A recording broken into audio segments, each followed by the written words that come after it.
जब सम्राट विक्रमादित्य ने योगियों की असलियत खोली, भारत का इतिहास सिर्फ तलवारों और युद्धों की गाथा नहीं है।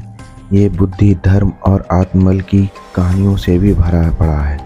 ऐसे ही एक कालजयी कथा है सम्राट विक्रमादित्य की, जिसमें 4 रहस्यमय योगियों की परीक्षा होती है।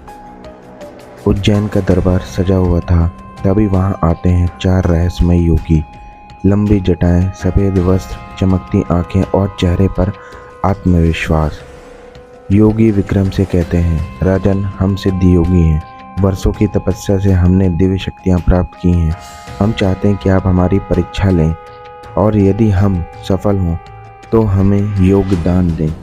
विक्रम मुस्कुराते हैं और कहते हैं, सत्य और धन की परीक्षा तो स्वयं समय लेता है, पर आप दिखाइए अपनी शक्तियाँ। पहला योगी बिना छुए दीपक जला देता है, दूसरा हवा में बैठ जाता है, तीसरा एक मृत पक्षी को जीवित कर देता है और चौथा तो विक्रम का ही रूप बना देता है। दरबार में हलचल मच जाती है, लेकिन विक्रम शांत हैं। वे चुपचाप उन योगियों की आंखों में देखते हैं और कहते हैं, शक्ति दिखाना आसान है, पर क्या तुम सत्य का सामना कर सकते हो? विक्रम प्रश्न पूछते हैं, जो व्यक्ति दूसरों के दुख से दुखी होता है, क्या वह शक्तिशाली कहलाता है या कमज़ोर? योगी थोड़ी देर चुप रहते हैं, फिर एक कहता है, कमज़ोर शायद। विक्रम मुस्कुराते हैं, नहीं, वह सबसे शक्तिशाली होता है, क्योंकि उसमें करुणा होती है। शक्ति वहीं सार्थक है जहाँ संवेदना हो। योगी एक दूसरे की ओर देखने लगते हैं, उनके चेहरे पर तनाव साफ झलकता है।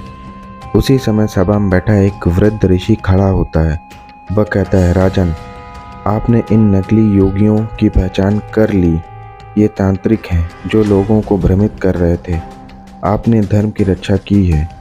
योगी अपनी शक्तियाँ खो बैठते हैं और वहाँ से लुप्त हो जाते हैं। दरबार फिर शांत हो जाता है, लेकिन विक्रम की बुद्धिमत्ता सबके मन में बस जाती है। विक्रमादित्य केवल एक सम्राट ही नहीं थे, वे धर्म, विवेक और न्याय की मूर्ति थे। इसलिए आज भी उनका नाम इतिहास की अमर गाथाओं में गूंजता है। ऐसे ही रहस्यमय कहानियों के लिए जुड़े रहिए टेल्स बियॉन्ड टाइम के साथ।